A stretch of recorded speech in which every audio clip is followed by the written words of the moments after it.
Hello, welcome to Locked On Sharks, your home for all things Team Teal. I'm JD Young. No Kyle today as he is off eating wings and playing soccer. I don't know which one was first. I forgot. But today we're going to do a nice little check-in on the Barracuda. I do not have as much time as I'd like to watch the Barracuda, so we're going to get an expert on the Barracuda, one Lizz Child from San Jose Hockey Now, who's going to tell us all about the future Sharks, and we promise it won't be just 45 minutes of John Leonard talk. We'll try to keep it under 35 minutes. But we're going to talk about the Barracuda, which players are kind of standing out to us, who might be ready to make, who we might see at the end of the season here as the Sharks season continues to circle down the drain. Let's get tapped in for some CUDA talk. You're Locked On Sharks, your daily podcast on the San Jose Sharks. Part of the Locked On Podcast Network, your team every day.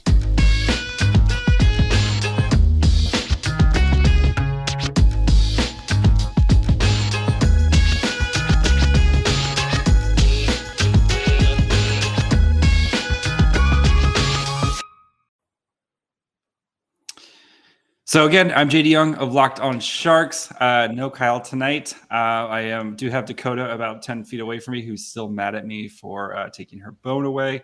But we have Lizz, who's had a very busy day herself, covering the Barracuda tonight, doing a podcast about the Tomas Hertl news. Lizz, how are you doing? Fantastic, actually. Yeah. We actually were talking about, we did an interview with the juniors goaltender. So the Tomas Hertl news was like its own completely separate chaos in the day, but yes, it's been fun. Good. So if you have not heard our Tomas Hertl, we did an emergency podcast. You can go check that out. It's already in your feed. Dakota, my dog, continuing to sabotage the podcast in every way, shape, or form as she can. But today we're going to talk about the Barracuda. And I guess let's start with one John Leonard, who is, I know he's on the Sharks right now, but Leonard, who he kind of had a slow start to the season. Yes, we have to start with John Leonard because it is John Leonard's season. We have been on the John Leonard train since day one. Go check the tapes. But John Leonard, he had a really kind of slow start to his season with the Barracuda this year, especially after a pretty solid-ish rookie season with the Sharks. I think he scored like 3 goals, but you saw defensively he played well enough to be in the NHL, but like slow start, and then all of a sudden something clicked with him, and he was on fire to the point where he was actually the AHL Player of the Week a couple weeks ago. What happened to John Leonard? Like we know he was a big scorer in college. That it just finally clicked for him. Yeah, I mean that player, he had 11.5 games of what it was, and I mean that for any more than that, he came out and on special teams was doing everything. Like he was everywhere on the ice during every moment. And then all of a sudden he turns around and, even at even strength, he's been doing everything he can for this team. And it's the amount of work that he's put in, see it. But also I think it's just one of those, he feels more comfortable where he is right now. And you can tell. Yeah. I mean, especially with last year was a lost season for the Sharks. And you wonder if he, might have gotten a little bit too much asked of him to begin with right away and stuff. But yeah, it seems like he's kind of found his footing. He's found his scoring touches, which is something, the Sharks definitely need that scoring pop. They just aren't scoring a ton of goals. So, it's nice to see him back in the Sharks right now. Hopefully he can stick around for the rest of the season. I know the Barracuda right now are in a playoff hunt. So he could potentially be shuffled down once the playoffs start to help the Barracuda. So, but with Leonard, do you what is the biggest improvement you think you've seen with him this season though? I mean, for me, it's my dating.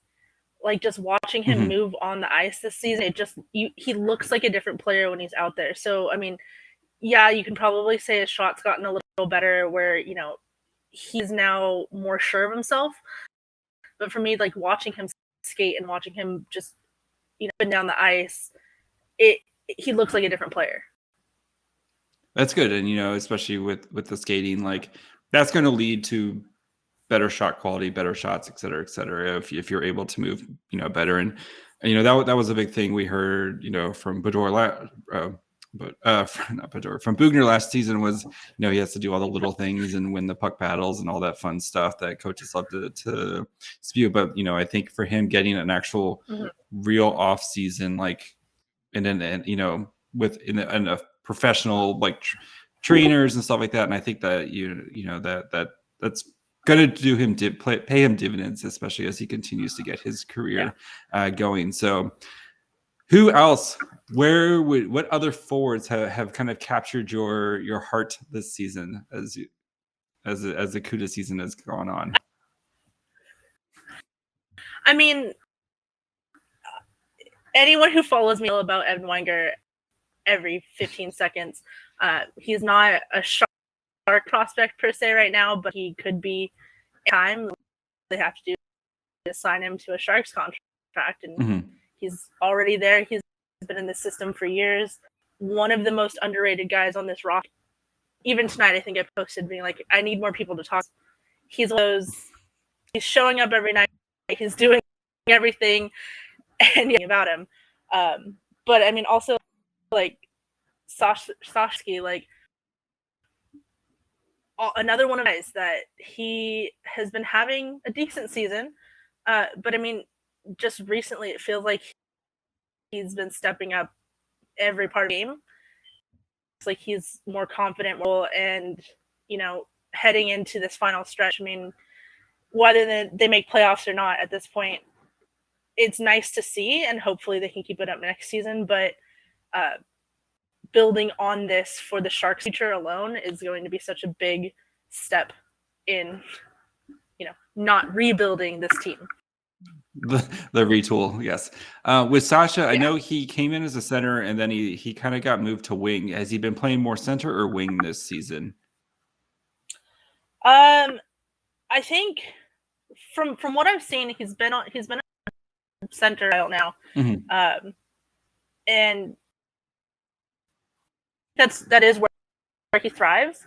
It is where his on the ice, but I think that kind of like jump-started his own mindset of, they're moving me to wing. I have to work that much harder to prove that, center is where I belong, center is where they want me.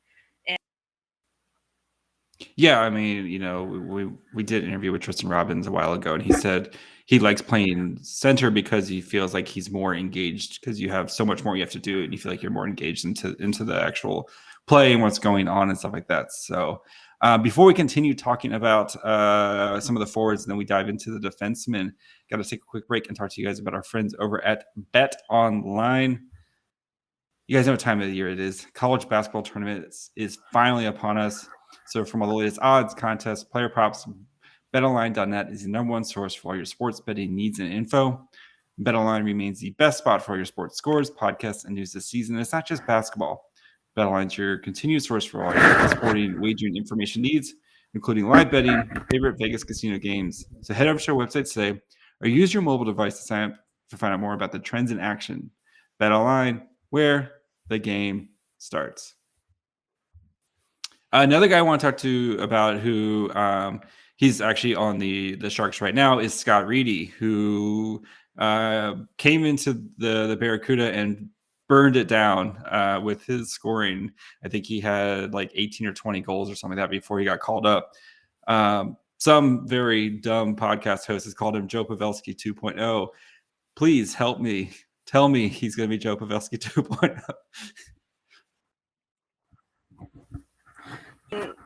I think you hit the nail on the head earlier. It's, he's scoring in spades in the AHL right now.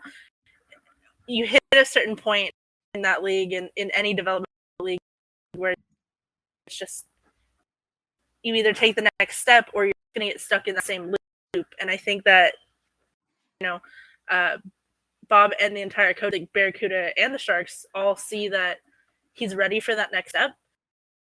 And I think they also recognize, move him and push him into next step for, his own that they're going to kind of stunting with a little bit. I think Sharks fans have seen that he has that ability. I mean, like you said, Joe Pavelski 2.0, you're actually not the only person I've seen call him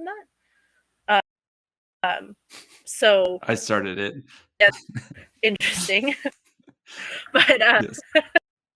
So it's catching. I mean, I don't know if I'm going long term, and maybe some people are going to laugh at me about this, or maybe I might end up being right. But I think long term, for this specifically, he might even end up being better. Just for the sake of that opportunity now. And we've seen what he can do when he gets hot. So if he can stay there, he's going to have a fantastic career.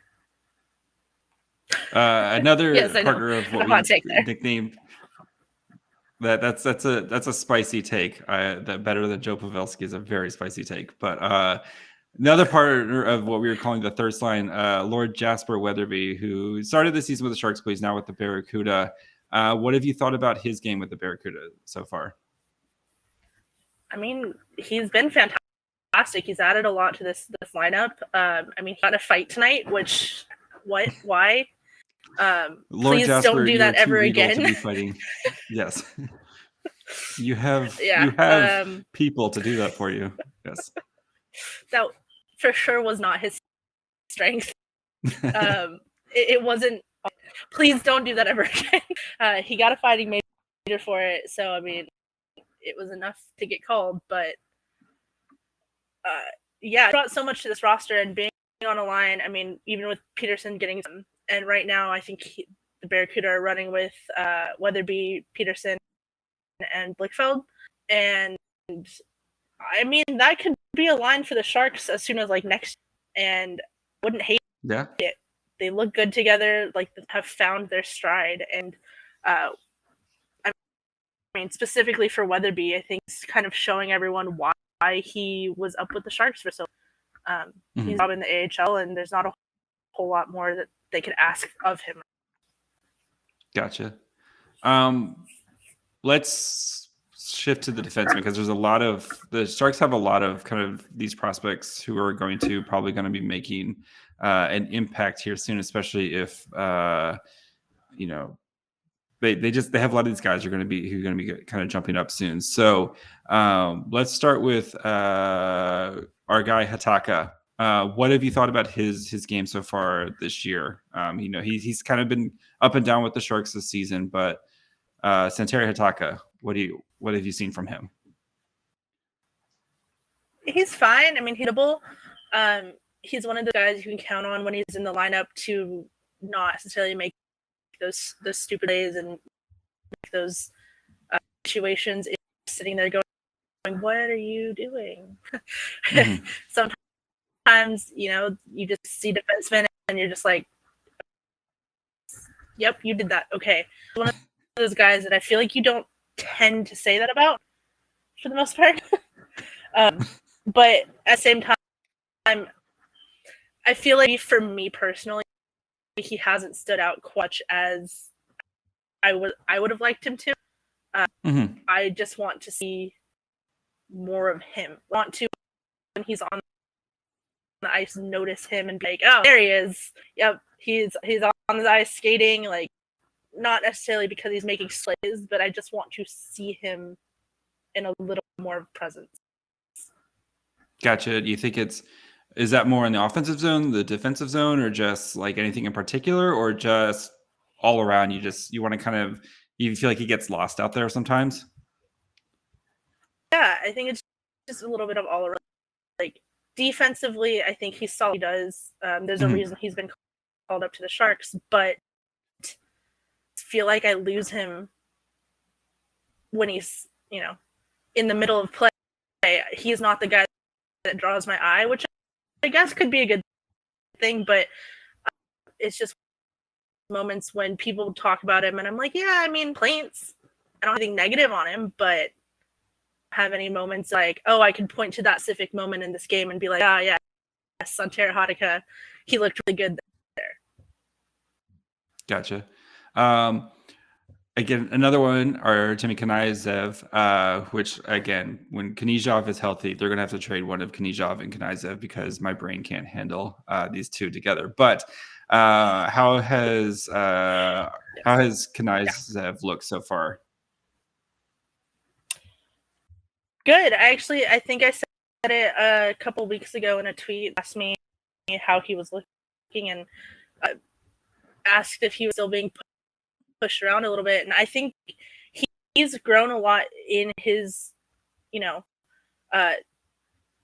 abilities for himself, for the team. He still kind of tends to get bullied a little bit when he's nice, which, I mean, he's going to have to learn to live with. But he also has does stand out to me. So whereas you have Hatakka, who's consistent and kind of gets lost in the mix of everything, on the other side of that you have Knyazev, and you're just like, wow, okay, he's showing up, he's playing, I can see it. He does still have those little lapses, but you can see just the difference between, oh yeah, he's out there and oh, okay, so I mean, occasionally he's messing up, watching him. Yeah.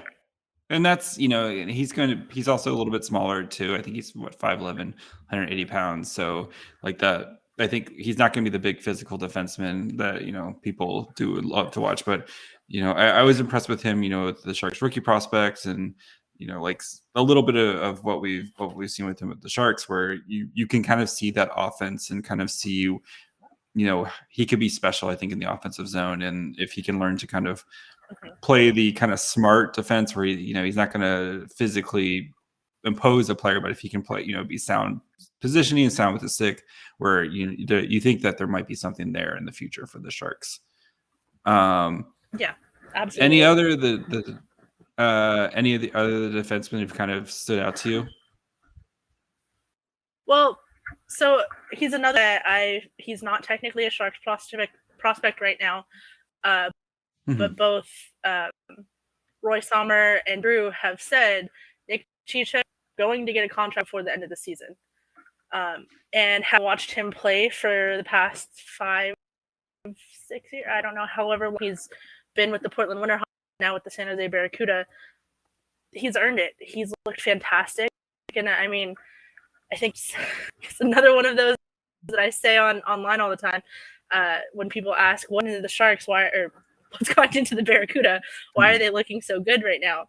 I mean, if you look at these point streak that they went on and this resurgence, I guess, in how they're playing, Nick Cicek and Adam Rocket came back, 2 weeks ago, and the Barracuda have been playing fantastic ever since. And I think Nick Cicek, part of that from the blue line.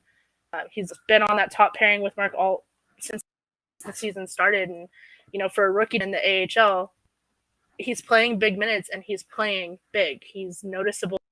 He's doing good things. He's playing offensively, but also you can to not have major slip-ups on the blue. He's a big boy, 6'3", 200 pounds. Whose style, like, would you? Yeah, he's a big boy. What kind of style would you kind of contribute to Cicek? Like, is he kind of more of like a stay-home physical defenseman, or like what type of a player is he? He's a lot more offensively focused, I think. For being such a big guy, you would expect that he would be that, block shots, but he's active in the play, and he's been that way his entire career. He's, like you said, I mean, he's a big guy. I was standing next to him the other night, and I was like, oh, you're really tall. This is, me and all of my, 5'5" looking up, like, oh, hi. No, and then you watch him play, and he did have that big injury to his jaw, was out for a while. He dropped a lot of weight, and it's helped him even more somehow, just with how he plays, because he is of that skater who will go after pucks. He will, carry the puck more than, your average defenseman. He wants to be a part of that play, and he does a really good job at it. Nice. All right. The goalies, which I know is you love yourself a goalie very, very much. If you follow. So the Barracuda have had a kind of rotating cast of goalies between like Salchenko, Melnichuk, Emond, I guess now Salok's down there. So let's go with let's start with Melnichuk, who the Sharks fans did get to see a little bit last year. He was kind of a highly touted prospect coming out of the KHL, where he famously had like 5 shutouts or something like that, and like a very small sample size. But he did struggle last year, and I think getting used to the North American ice. What have you seen out of him, in his kind of transition from the bigger ice to the smaller North American ice? So Alexei Melnichuk, he's had a kind of rough transition. Last season wasn't fantastic for him. I think coming into the season, myself and I think a lot of people had a little higher hopes for him than what I think he's been kind of living up to so far. The transition hasn't been the easiest, and getting used to the smaller rink size and the faster play, is a big part of that. And I think he still needs some time to cook a little bit. But I, as bad as it sounds, because I'm like usually really high on every goaltender, I have not been the highest on him. He has not been my, guy that I've been believing in, putting all my stock in as, the future of goaltending for the Sharks. Not saying that I necessarily have one right now. Oh, it's Ben Gaudreau. We already know. It's the GOAT. Gaudreau. The Gaudreau is... yes. Okay, well... The Gaudreau we've already claimed. Yes, he is the future of all goaltending ever. But no. I think I have my own thoughts on who that is. So. Oh, then who is it? It's the other G last name that I want to become a Sharks prospect, in Dante Giannuzzi. And, if I could have Gaudreau and Giannuzzi in this franchise together at some point in the future, I am all here for it. GM Lizz child. Give me G squared. Just keep them around. Gotcha.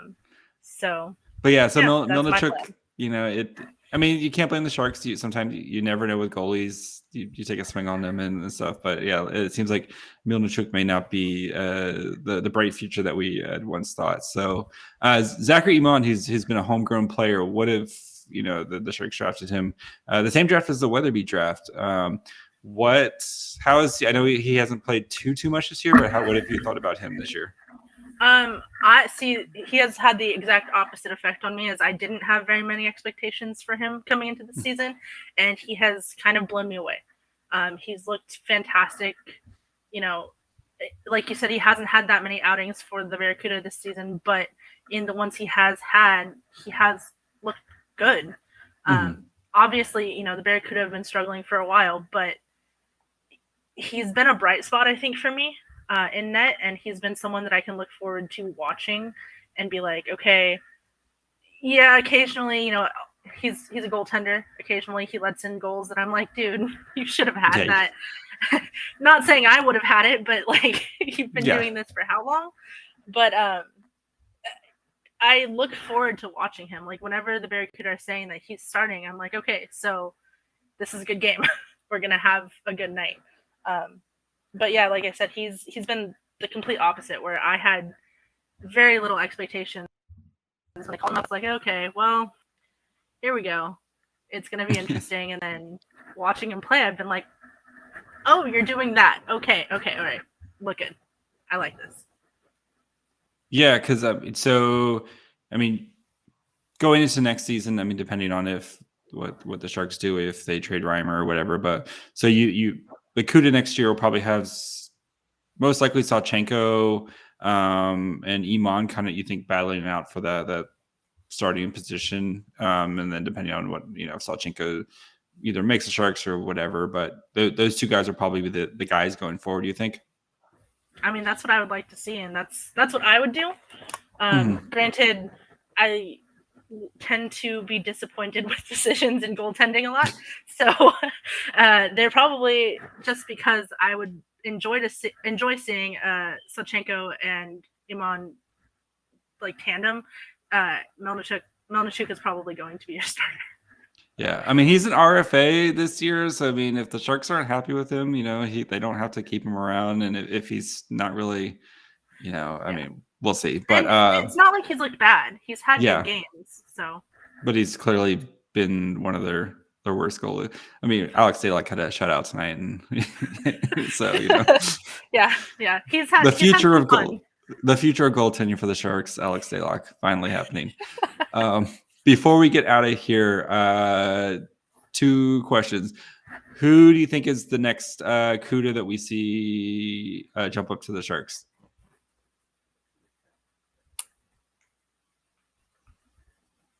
I mean, other than Ryan Merkley, because I feel like Ryan Merkley doesn't count yet. So okay, yeah. He should be up on the Sharks right now playing every game, but that's a different podcast. So. Accurate. Yes. I'm gonna say they give Blichfeld another chance. I like it. I like what we saw out of him. Yeah, him and Halbawaks. I liked what we saw out of those 2 guys. Yeah. Yes, and when they play together, it's fantastic. So I'd like to see both of them back, but I think Blichfeld might have that chance a little sooner, just with how he's been playing, and he's looked better these last few games, skating wise. Sometimes he can look a little lazy out there, but I think he's stepped it up finally, so he might get that next call. And then finally, next season for the CUDA, big season for the CUDA. Not only opening a new building, but you're going to have Ozzy, you're going to have Robbins, you're going to have Co, you're going to have maybe Bordelot, depending on what his situation is. You're going to have Gushin. How excited are you for the next year's Sharks team? Oh, I'm ridiculously excited for next year's Sharks team. Yeah, next year's Barracuda team. Next year's Sharks prospects. Yes. I'm ridiculously excited. I mean, you saw Robbins get his hat trick tonight, and third of the kids hit 30 goals. Yes. So. Yeah, and I mean, I've been watching a lot of these guys play because I follow the WHL really, really closely, and the Sharks like to pull from the WHL, and so I'm 100% here for it. And getting to watch these guys make that next step is going to be a treat to watch, and I think fans need to be prepared to see an entirely different result out of the Barracuda next season. Yeah, I mean, this is going to be the first time I can remember in a long time where the CUDA is actually stocked with real talent. Yeah. Yes. Not I like Sasha and I like some of these guys, but it's when you actually have real a real pipeline of talent coming in, it's going to be nice to see. And I'm going to have to make myself get to some Barracuda games next year. It's definitely on especially that new building. I can't wait to see that new building. So the Tech CU Arena. Yeah, they're going to have to. That's a mouthful. It's going to be fantastic though, and I'm sure it's going to become more of a comfort thing for people to say as they get more games there. At least it's not the crypto, whatever, the freaking Lakers. Yeah, the Kings and Lakers. Yeah. So that was a mess. Yes. Liz, before we get to where can the people find you and your work? This is your time. Take as much time. Shout out whoever you would like. You know the drill. I know you're a loyal podcast listener / watcher. So you know the drill. Tell the people where they can find you. Yeah. So they can find me on Twitter at LIZZChild, like a little kid. And basically any social media, that's where you can find me. I'm also a contributor for the Barracuda and occasionally some Sharks content at San Jose Hockey Now. I also talk a lot about the WHL at the Third Line Podcast, which you can find on Twitter at 3RD Line Pod. And I write about mostly goaltenders, but occasionally some other WHL players at WHL on A51. So you can find all of my work basically on Twitter though. So easiest way. It's where everybody's at. So you can find us, of course, Locked On Sharks at Twitter, Facebook, and Instagram, where I am manning all those because Kyle just can't be bothered with that. You can also listen to us wherever you get podcasts, Apple, Spotify, Amazon Music, record stores. We're pressing those vinyls. You can also, of course, subscribe to us on YouTube. We're marching towards 1,000. We want to get that sweet YouTube money. So make sure you guys subscribe. There's a good chance you might see or hear my dog as well. I think that's the reason why Lizz watches. And then you can follow me at my fry hole. Kyle is at Kyle Demetrius. We'll be back tomorrow with a breakdown of the Kings Sharks game. Make sure you guys go check out the Locked On Fantasy Hockey podcast. And then on Monday, we are going to be going live at noonish on Pacific time for a trade deadline breakdown. So anything the Sharks do, we will have you guys covered then. Lizz, you said it all. Thank you. Thank you.